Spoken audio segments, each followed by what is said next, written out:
up those skills.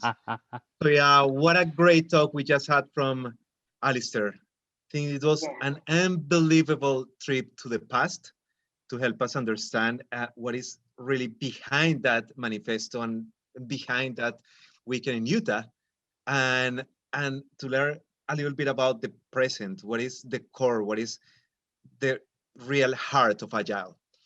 And if we want to connect that past and present with what is coming next, what we will have in the future, I cannot think of a better way to have a conversation with Rocío. So Rocío Briceño is from Costa Rica. She's been living in Washington for a few years. There are only two things that I'm going to say about her. So the first one, she likes poetry. Actually, she loves poetry. And it's not that she just likes it, it's just she writes poetry. And the second one, I think that something happened in 2007. She was basically doing some paragliding, like, you know, the parachute and flying stuff, and she had an accident over there. Probably before that experience, she was trying to be trying to control everything and planning everything. And probably since that day on, Agile permeated her life. And probably she started to be a little bit more agile from a personal perspective too. So, Rocío, welcome, and just tell us a little bit about you. Thank you, Ricardo. Yeah, literally, I crashed with Agile. Agile arrived to my life like in a crash accident when I just crashed with the planet, flying with my recent flight pilot license, and I realized that in 1 second, in less than 1 second, everything could just go away, and you could just lose all your plans immediately. And everything that has sense to you doesn't have sense anymore, and your priorities change like immediately. So that was a tough way to learn it, but everybody understands in their own time. You will understand in your own time. You who are watching this, 17 people got a gathering 20 years ago. They set up the way, but it's up to you if you follow that way or not. And each one of us, we define our own way. I think that I find mine with social impact projects, but this is day by day thing. So I still don't know. I am trying to do my best every day, and that is why in this like journey, I have co-founded a movement that is called Social Impact Agile. And I have the honor to say that one of the co-founders is as well Alistair Coburn. And the other one is Gerardo Blister. And we have two other people that are not part of the movement anymore, but there are too many from all around the world that are joining every single day, because we want to improve the quality of life of the people, and we want to improve the population, and we want to share capabilities in order to make this work a little bit better. And I have been talking with Ricardo about this like since the day one that I met him, and Ricardo as well working something that is related to this. So I talked to Ricardo and I said, Ricardo, let's have just a conversation. Let's do this like more interactive, because it's a secret, but I get really, really, really like bored with the regular standard presentations. I don't know you, Ricardo.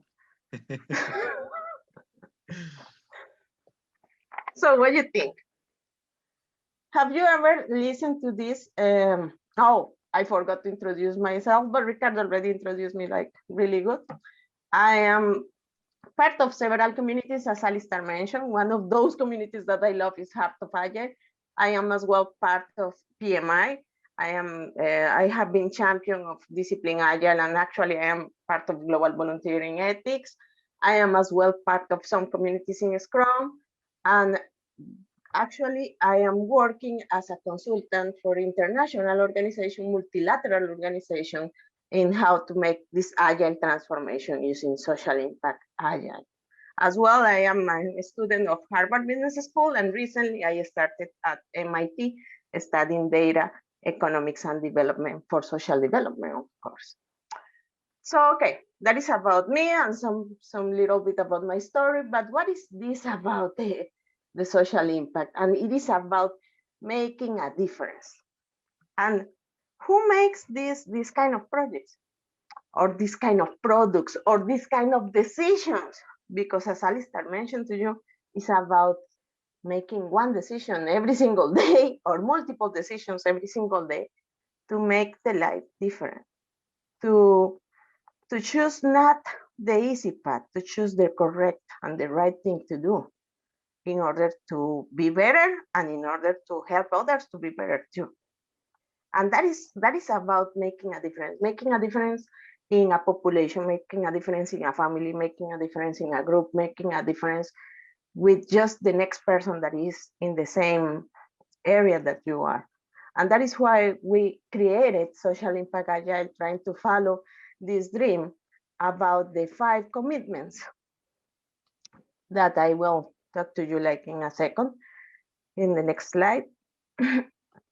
These 5 commitments that we have, we went just in around here in Virginia to a place, and we made a gathering between people that are related to this development, social projects and social impact projects. And we were talking what we have in common. And it's kind of trying to do our gathering, simulating or following the example of the 17, the big 17, 20 years ago. We said, well, in order to have a social project to go in a good way or to have like a good, having good results, we have to share the same objective.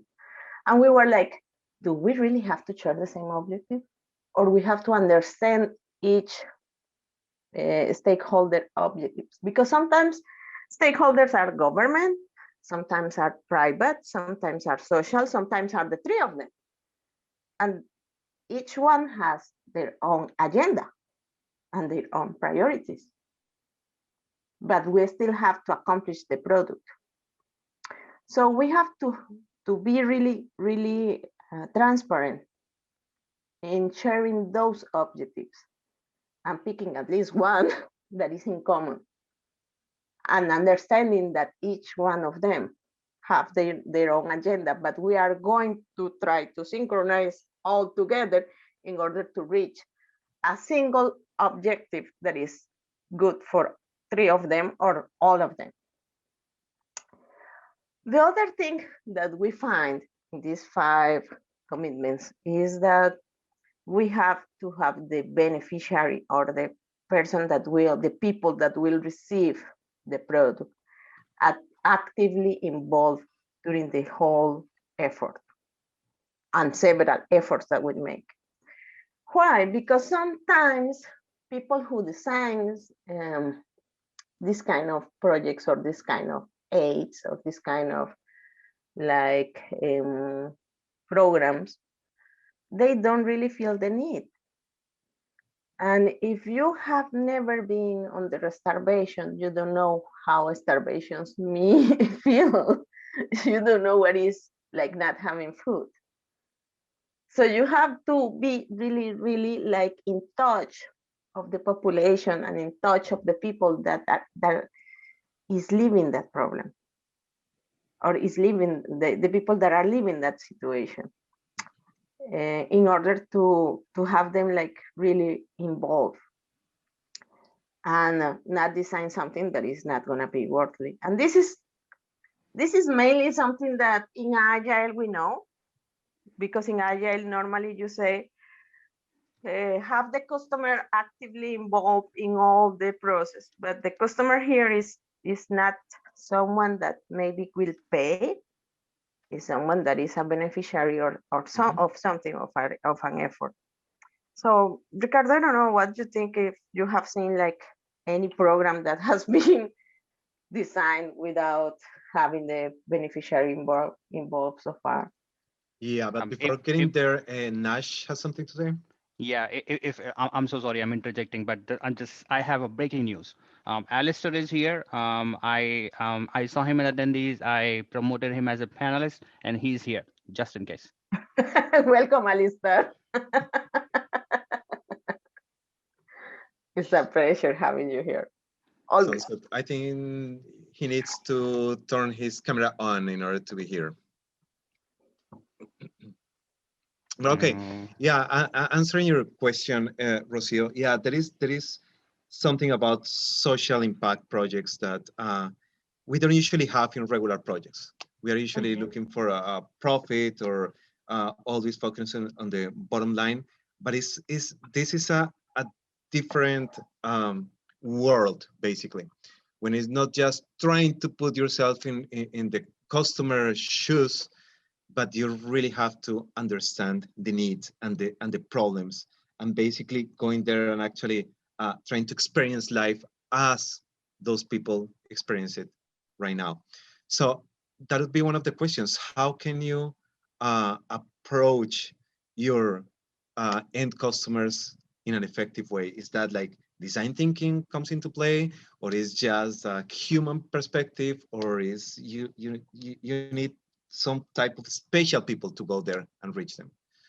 Well, that leads at that comment is really good, because that moves to the yellow balloon that we have over there. That is the third commitment, and it's the team has to be with social passion.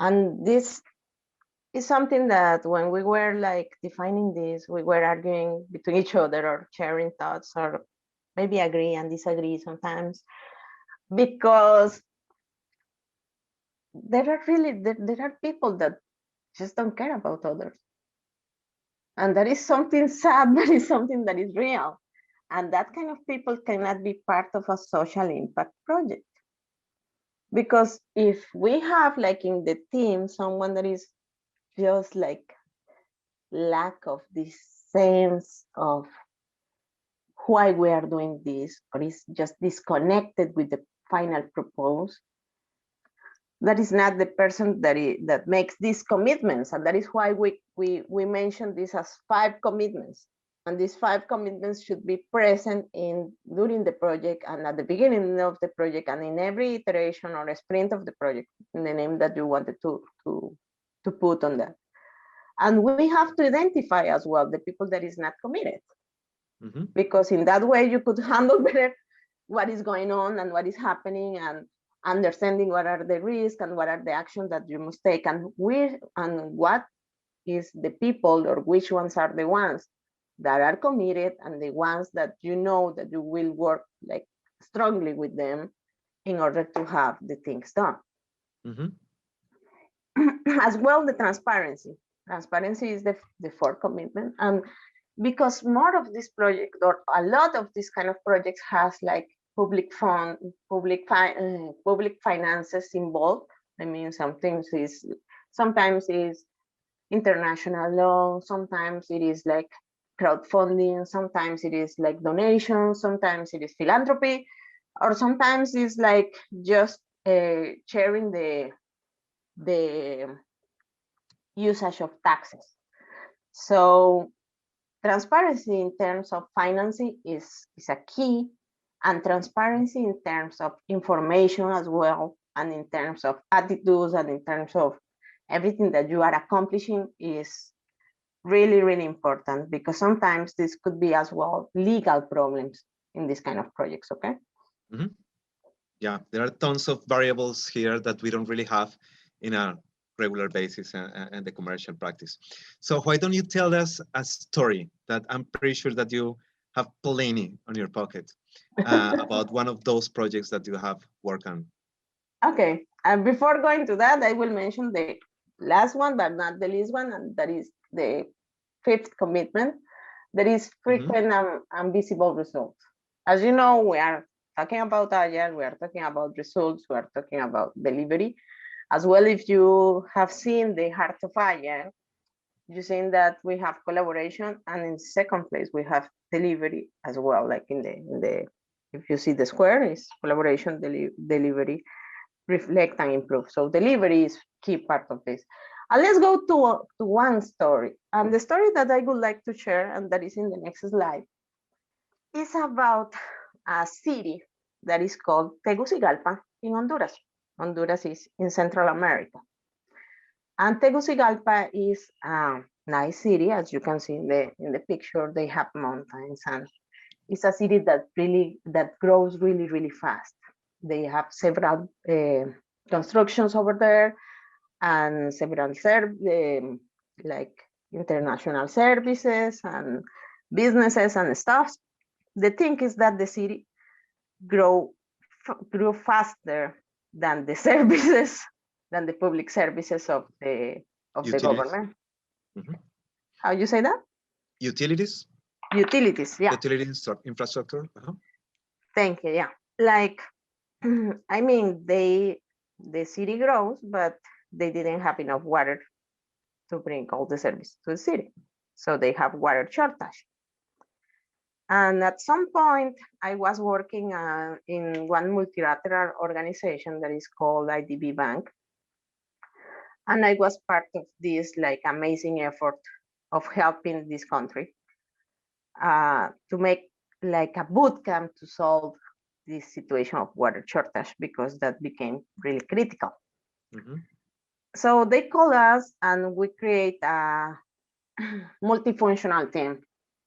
And this multifunctional team has people really well prepared or well educated in communications, in water, in government, in public administration, as well in Agile. I was part of that. In regular traditional projects, there have other people in things of economics and financial stuff as well, because there was loans and international aids involved on that. But I was in charge of the leadership of the Agile effort of this bootcamp. So we started to think like, how are we going to do this? Because we will be handling about 400 people in the same place. And these people come from the government, several institutions of the government, mm-hmm.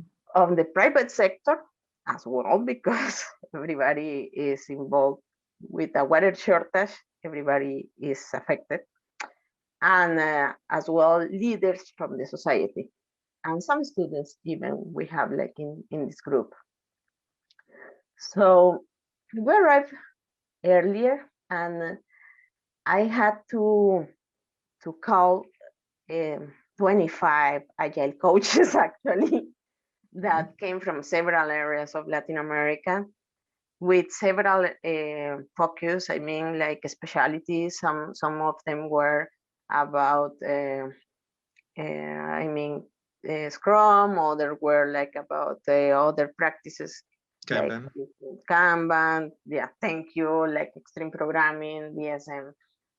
Mention it. We have like people from every of those. And I started talking to them as well as Heart of Agile in order to simplify and to have the essence of what we were going to do. We have as well some people prepared in design thinking. They were specialists in design thinking. So we said how we're going to handle this. So in order to have that core team that were the coaches, we have to set up with the problem so they really feel in their skin what was not having the water.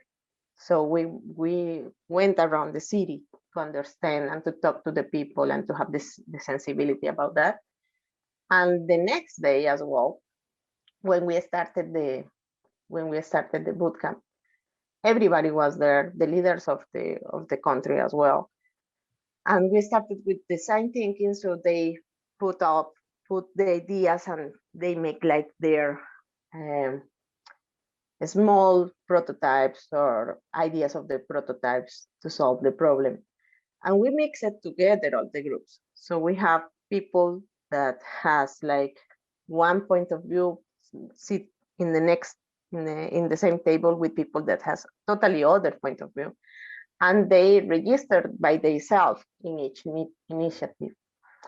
And after that, we make like connecting with the purpose, connecting with the need, connecting with the final end of the situation, because it is not something that just affect the poor people or something that just affect the people that has money.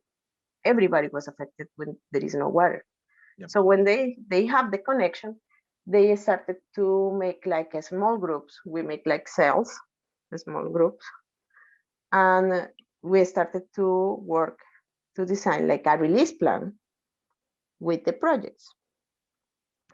And we designed as well the period of the iterations of the sprints that we are going to have, and we make we reflect every iteration during the days in order they improve and they show to other and they share to other groups about their ideas. At the end of this bootcamp, we have 10 projects in different areas, prioritized and already set up, because we have as well people from the legal area, we have as well people from the finance area. So they were like feasible to do, and with a release plan for all of them to start solving the water shortage problem. And they were happy. They were really happy to start working for their country and to see that each other they could communicate and they could have a solution and they could create that. So that was amazing. For me, that was amazing. So yeah, being here in Washington, the government is here, a lot of government contractors. So we complain a lot about that integration part, how to put on the same table, government and the private sector or the contractors. But what you're saying is that you're putting actually many more groups than that. It was government, it was the general public, it was the international organization, and it was other people in the middle. And basically you put all of them, like 400 people in a room, and actually, let me go back. Basically you found one common goal, only one, even though they have their own agendas, one common goal for all of them. And that was the excuse to put them work around the walls, right? Yeah, we use these things that you maybe know, because sometimes people like, I had a friend that says, more that you study, more you complicate the things. And I always say, no, I complicate the things not because I study, I complicate the things because we are complicated. And because using this in the walls was the first thing that make us enable the communication between 400 people from several layers in the society and several points of view and several different areas. But they have to write this down and put it in the wall and put in like 10 initiatives, and they sharing what they think enable the communication. Okay, that's interesting. Now you mentioned something about a group of Agile coaches. So did you bring them like before that big event with the 400 people, or how were you able to put them on the same page first? Well, I have to say that I was really blessed because the energy of the universe was helping me and helping us, because we had people from pretty much all the countries. I cannot mention one country that wasn't there. I mean, like Paraguay, Costa Rica, Colombia, mentioning Nicaragua, Mexico, all of the countries. We just have people, they were volunteers actually. They were volunteers selected that they apply for this. And we reviewed the profiles of the people, and I talked to some of them as well. And my team as well in the IDB, they cherry picking pretty much as well. So when they arrived over there, they already knew what was going to be about this effort. And I started to talk to them about, okay, let's synchronize ourselves first, because, and something that Alistair mentioned in the last talk, and as well, you have listened that in several other celebration of the manifesto talks, is like you have to put your ego outside the room. And when you are like a specialized or expert or something about Scrum or about SAFe or about discipline Agile or mention whatever, you say, well, I know this and I know that and I know that. So that doesn't help. We need to go back to being a servant for others. What you know is just to help others to accomplish their objectives and to accomplish something that is bigger than us. So the 25 coaches that arrived there, really fast they understand that, because there was just one chance to work with these 400 people to solve the water shortage. And without water, people get sick. Without water, imagine without water with this COVID situation, we are talking about lives. So there is no time, no second for egos here. Okay, so you took that group of coaches, put them on the same page, then you spread out that thing and that energy to the 400 people group. But I guess you started with one idea. I mean, that big event. And then I'm pretty sure you end up with several different ideas or like micro projects or something like that. So tell us a little bit about that. Yeah, that was amazing, because with this kind of projects, I mean, like, I am not expert in water. I actually am computer engineer, and I am studying about development, economics, and politics in these universities that I mentioned to you. But my first major was in computer engineering. So they came up with solutions like, let's see, like a metaphor, how you seed the water, como plantar el agua. And I was like, water seed, what is that about? And they were talking about the water sources in ecological way. And they were talking about as well the pollution. So there were people with that mindset of the environment that is really important. And they say, well, if we don't have water, we have to be really careful with the source of our water. There were other people that they say, well, how much water do we need? What are the measures? What are the metrics? How much water we are using right now? So they started thinking about the data analytics, and about how to measure, and about how to get that information, and what are the databases that they could cross to have that.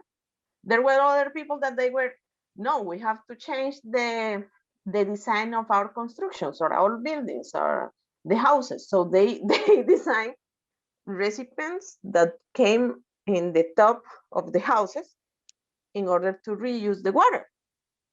There were other people that says, no, we have to sanitize the water, and we have to reuse water. So they were thinking about how to sanitize the water that were like coming with dirty stuffs, that the water that is dirty. There were other people that says, well, we have to put lean in the legal process of the government in order to make faster to take decisions. So they were analyzing the value stream mapping of the legal procedure in order to have the projects done. And there were other people that were thinking, well, we need funding, we need the money, we need to approach the money in a good way for the 10 other projects. So they were focused on how we are going to handle the money that comes from the international loan, international aid, and other money that they have already in the country. So that was like such amazing experience, because, you know, I have one idea, you have another idea, that you are watching this video right now, or this conference right now, you have several other ideas. And when we build together is when we really have a solution, and when we really have an ecosystem that is working to improve the society. So that was awesome. Yeah, it sounds to me like it's not about talking. It's not talking about projects. It's just talking about a goal that you have and how to put everyone on the same page, just thinking about that goal, and then you will find those projects or products or anything in the or middle. decisions. or Decisions might be the exactly.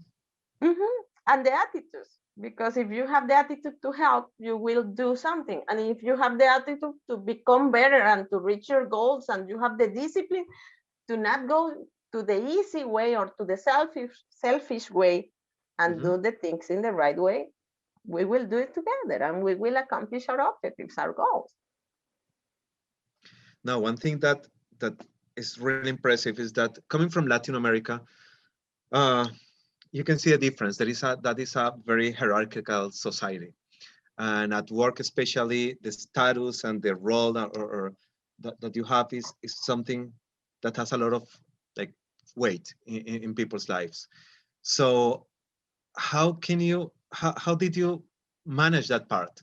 Because you were bringing people from the government actually. Well, I didn't do that alone. We have a team, and the PM coaches were key for this, because they were trained, I will say, or educated in how to use powerful questions. Like, I mean, when someone is taking the control of the table and just like talking and putting his or her ideas over the table, and the other person is not like talking, they have to be like really clever or fast in order to identify that, and use as well visual cards and collaboration stuff in order to make a dynamic so everybody can share their thoughts. So in that way, we handle time box periods of 10 minutes, 5 minutes, in order to change the dynamic and change the dynamic and change the dynamic. So in that way, everybody could share their own ideas. So no one, depending on the status, could like just take the control of the table.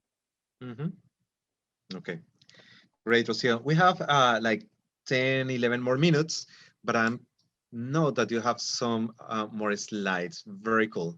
That I'd like you to talk about it before going to some questions from the audience. Alistair has a comment, I guess, because I heard something. I don't know if it was Alistair or if it was... No, that's me, Melissa. I was just saying that we had a few comments or questions by the audience. So just whenever you're ready. Go ahead, Melissa. We could go to the questions right now and we... Okay. The first question is, how are you measuring desired social impact? Well, if you go to agile.com, you could see that at the end of the page has a lot of things to improve right now. It's just kind of a blog, but you see at the end something that is called library. And in the library, that is an effort that we are trying to construct or to build, and we are working together. We are just picking the sources with that kind of information. I mean, like, this person is asking how you measure. UNICEF already wrote a full ebook about how to measure social impact projects. So we refer to some pages of that guide that UNICEF prepared. As well, we refer to some other pages that are from the World Bank. And we have like several sources of people that are specialized in this kind of topics. And we are like open to accept like any trend and any tendency and any like methodology or thing that helps to this purpose. We will just use the attitude and the mindset, and that is great that Ricardo put that the slide over there, because we see it in an agile way with the 5 commitments. I mean, the regular projects or the traditional projects or the predictive projects, whatever you want to call them out, waterfall projects as well, used to be like in the left side that you are watching right now in your screens. That is like one step, the other step, the other step, da, da, da. When we are talking about government, we need to have some controls. So they said, well, if you don't have this organization, you will like bring space for corruption and for other stuff. Well, anyways, we have this structure and we still have corruption. So it's not that this structure doesn't allow the corruption to pass. But okay, if you use the other way to think, that is kind of circular, that is the agile way, that setting the priorities, looking what we have to develop and to accomplish, and just deliver really like in short periods of time, and fix what you have to fix. And we combine that in small periods of time, and with it doesn't matter if you are from like the finance or the economic ministry, and you are so bureaucratic, and you have like this strict mindset to do the things. We have to deliver something that in this month, how we can do it. And when we make that question, people start to change their mind, and they start to think agile. So we use that, and they could refer to the metrics that they have like in World Bank, or the metrics that they have in their own government, or the metrics that they have in UNICEF. And we could use RTC, that is one way to measure the impact of a project, or we could use any other statistical, analytical method. But the thing is that we still are attached to the 5 commitments, and we are still attached to an agile attitude and mindset. I don't know if I answered the questions. Yes, you did. Okay. The other question is, which is one of my favorites, is how do you see Agile through the lens of Pura Vida, Costa Rica's national motto? Pura vida. Thanks for that question. Well, I think Pura Vida pretty much is being agile, and I live my life in a Pura Vida way. Pura Vida, for the ones who don't know about my country, and I invite you to go there. Of course, we have to be careful about this COVID situation right now, but when everything is like set up again and we could travel like safely, you are more than welcome to go to that beautiful paradise that is Costa Rica. And we have a Pura Vida slam. And Pura Vida is kind of Hakuna Matata. It's a way of living. It's being happy with what you have and being happy now. And I think Agile is a lot about that. It's like enjoying your life, enjoy what you have, enjoy your way of being right now, and let's do the best you can. Yes, I love that. And if Ricardo, if I can add us a little bit more to that, because I've gone to Costa Rica before, Samada Beach, and I loved it. That's why I enjoy that question so much, because Pura Vida was my thing while I was there. So I'm glad that you talked about that, because I do feel like the Agile way is the Pura Vida way. Yeah, I think that every time you talk to someone from Costa Rica, it's like instead of saying hi, hello, how are you, you say like Pura Vida, which is pure life. At the beginning, the first time that I heard something like that, I thought that they were talking about like a water bottle brand or something like that. I was like, what they are talking about it? And then another person, and that type of water should be like very famous there. And little by little, I understood that it's just a way to energize to each other and actually get connected. I might think. Mm-hmm. Yeah, now you know more about Pura Vida. Melissa, do you have any other questions on this front chat? That is it for now. Okay, because I might have a couple, if you don't mind, Rocío. So when we talk about international organizations or non-profit world or the government, yeah, there are 2 words that come to my mind, like transparency and ethics. Wow. Do you have anything about, especially a second one, ethics, because it's like a very, I don't know, gray area there. Yeah, well, we could go to the next slide as well.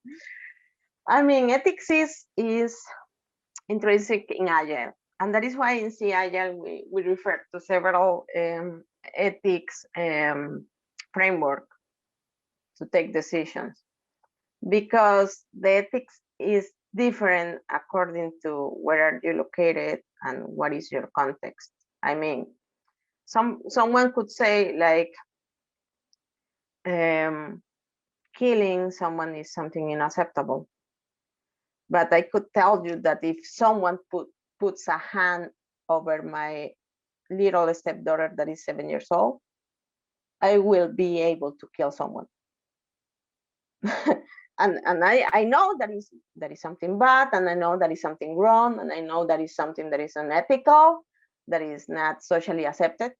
But I can tell you that if somebody hurts or put a hand over my stepdaughter, I will become like nuts. And that is why ethics is so hard, because you have to as well check everything that is happening in that situation with that person and with that area and social society and stuff. So that is why we have like set up of a small principle and rules that we have to accomplish and we have to follow, and those have as well to correlate or to be integrated with what is legal, because sometimes something is legal but it's not the ethical way to do the things. So that is why we have to have that agreement and to check that at the beginning of any effort that is related to social impact projects. Because like thieving water or making like a hole in the ground to take water from the nature could be something that is not a problem. But when you are taking the water and not sharing the water with other people, maybe that will be a problem and that will be unethical. So those are like the colors that we have in that Rubik Cube that we have to analyze, and we have to challenge each other and to challenge our own mindset in order to be a person that we really want to be. Okay, interesting. Thank you very much, Rocío. You're welcome. Do you have, or do we have any other question or comment or something?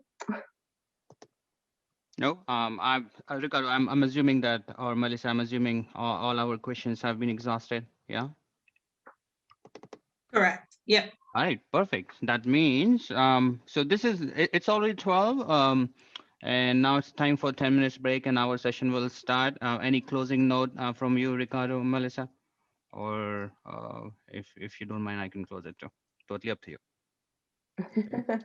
I guess from Rocío that this is a very nice way to summarize all the things that you were telling us, just how Agile can be found in unexpected ways or places, right? Yeah, and I would like, well, first, thank you for the opportunity. Thanks to Agile DMV to organize this great event. I know all of you have been like working even in hours that are like unexpected. And I have seen you like working really, really tough for this. So I want to say thank you for this organization. And as well, I want to thank to everybody to join to this event. If you want any other information, you could go to cagile.com, or you could reach me just in my name in any social media, and I will be more than glad to answer your questions. My name is Rocío Briceño, and I am over all the social media platforms. And I want to go to the next slide just to close, telling to you that we have to work, or let's work with love, because it's the most powerful force in the universe. So if you have any question about what is the way of doing things, just connect with your love. Okay, great. Thank you very much, Rocío. Thank you. Bye. All right.